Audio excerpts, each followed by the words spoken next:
Good afternoon, students. Today we will see about chest physiotherapy in ICU setups. Already we have seen about the physiotherapy techniques, what we use in OPD basis as well as rehab centers. Okay, now there is a big difference between the OPD setups and ICU setups. Okay, so basically chest physiotherapy what we give we divide in the 5 different parts. Number 1 will be the gravity assisted position. Number 2 will be considered as manual techniques. Number 3 will be considered as the manual hyperinflation. Number 4 will be considered as suctioning or airway suctioning, and number 5 is mobilization. So basically these are the 5 techniques we use or principle we use in ICU setups rather than the OPDs. Now we'll see how the effect of gravity assisted position. So for different lobes and different from the different lobes and different segment of bronchopulmonary segment, each segment have a different positioning which allow the gravity to drain the fluid from the periphery to the central line. Clear that already we have seen in the our past years from the second year onwards. Okay, so that is a 10 bps bronchopulmonary segment, and each segment have a different positioning either for the right side as well as for the left side. Okay, so that is considered as the positioning. But in case of an ICU, you have to look for that the patient central lines or peripheral lines like in CVP or drips lines are going on the bilateral limbs, either on the upper limbs or lower limbs, so that has to be taken care, and we have to modify each position accordingly, which does not affect the patient's normal lines which are running to maintain their vitals or their pharmacological agents. So basically what is the effect of this positioning? So effect of this positioning is optimizes the oxygen transportation to the different level, increase the lung volumes and lung capacities, reduce the work of breathing, minimize the work of the heart, and enhances the mucociliary clearance. Because of the effect of a disease or because the patient has immobilized for more than 72 hours, then this all mucociliary movement has been disturbed or reduced to the more than half. So to activate this mucociliary clearance, so that you can have a easy space and there is a no congestion or development of the accumulation of the fluid in your lower respiratory tract as well as an upper respiratory tract, and which will maintain your normal compliance of the respiration. So it is considered as a part of a postal drainage. After this positioning has been done for 10 to 20 minutes, depends on the air entry present during the auscultation, and recent chest x-ray shows about the collection of the fluids or collection of the lack of air in the particular segment. Depends on that, we mostly keep for the 10 to 20 minutes, and after that they will take them to the for next position is called as the manual position, that will be considered as a part of a postal drainage, so which can be considered as a vibration now can be given with the help of a manual vibration with a therapist hand, that is both the hand interlock with each other, and co-contraction from the shoulders can be given to mobilize the secretion from the affected areas to the central line. And next will be the different types of mechanical vibrators are coming, which can be applied to the local areas where we found a lack of air entry or congestions of the fluid.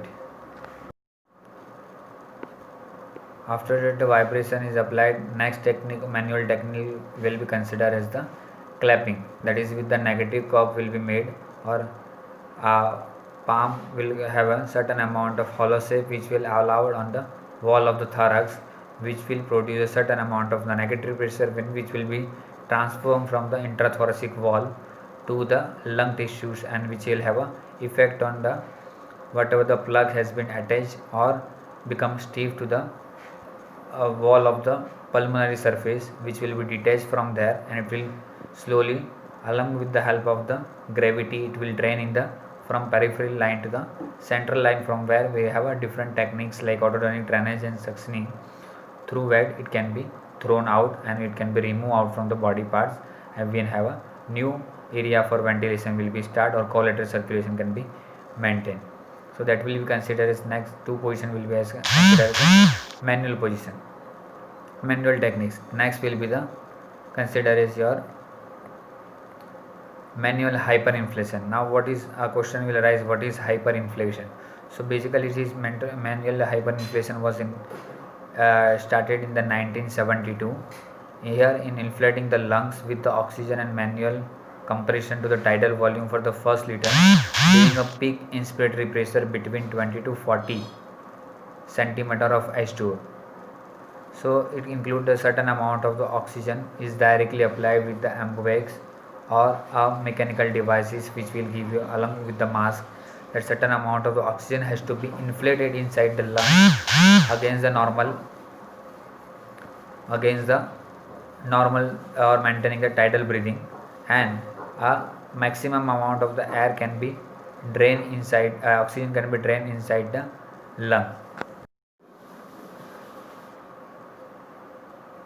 So this will be will be considered as the, or we can say as a certain amount of an extra air which is delivered to the lung to get all the areas which are lack of oxygenation or collateral circulation has been blocked. The forceful oxygen delivery or air delivery will help the patient to get immobilized or mobilize the area which has got adherent because of the either low workload of the breathing or because of the congestion in the local areas, which can be relieved after that, and it can be completely mobilize the secretion from the different areas towards the central tendency. Now next technique will be considered as your suctioning, or we can also call as the autogenic drainage. So suctioning or autogenic drainage can be done if the patient is actively participated, then ask the patient to go for an coughing or huffing mechanism depend on the indications and contraindications of coughing and huffing. So the patient will try to do a cough actively, or we can assist with the active assisted coughing technique or passive coughing technique, which will help the subject to remove the secretion which has been drawn from the periphery part to the central part from where it will be expected out.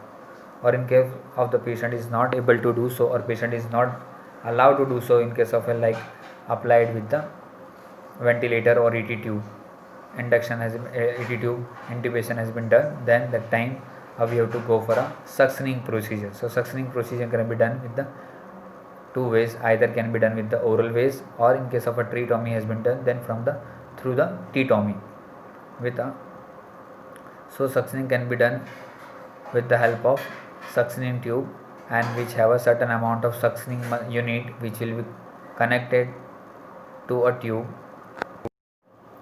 Likewise, a positioning suctioning procedure is to be followed continuously at least 5 to 10 times, or till the sputum is or unwanted collection is coming out in the suctioning box.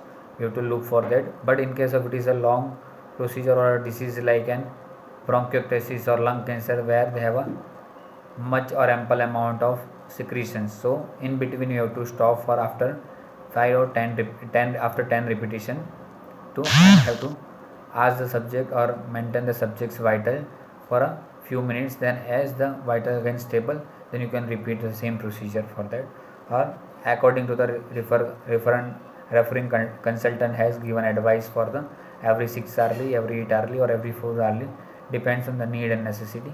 You have to mobilize the plan. Next will be the mobilization. So in case of an ICU, how we will start with the mobilization? So first we have to start with an normal active movements. We should avoid any kind of isometric movement in case of the patient is admitted in the ICU, either is a cardiogenic cause or non-cardiogenic cause.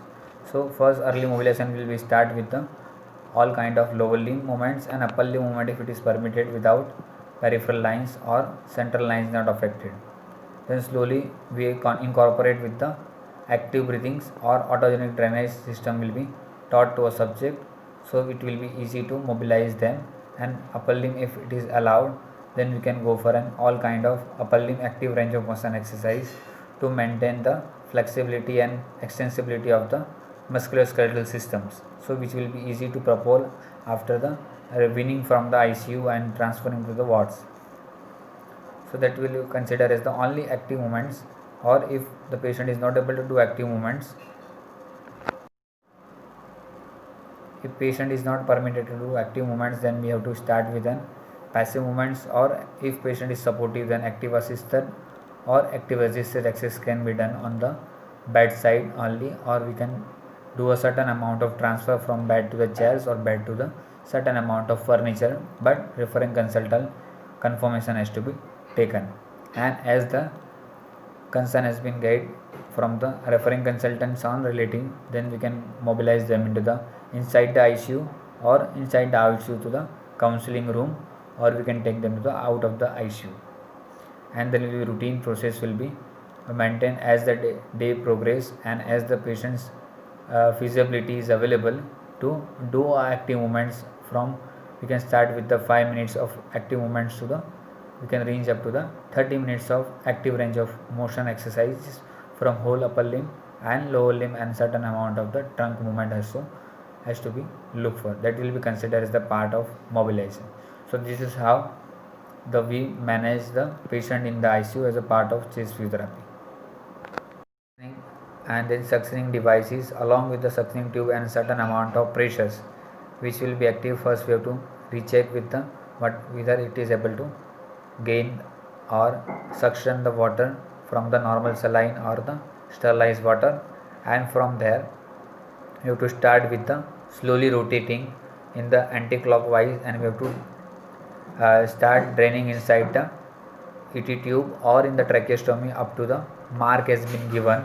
Till that, beyond that we can't go for. And if in case of an oxygen ventilator has been connected, then we have to detach the oxygen support for a while performing the procedure, but same time we have to monitor for the if SpO2 is falling less than 80%, then we have to again connect back and discontinue the procedure, and slowly we have to simultaneously manage the suctioning. While performing the suctioning, the vital should not be affected.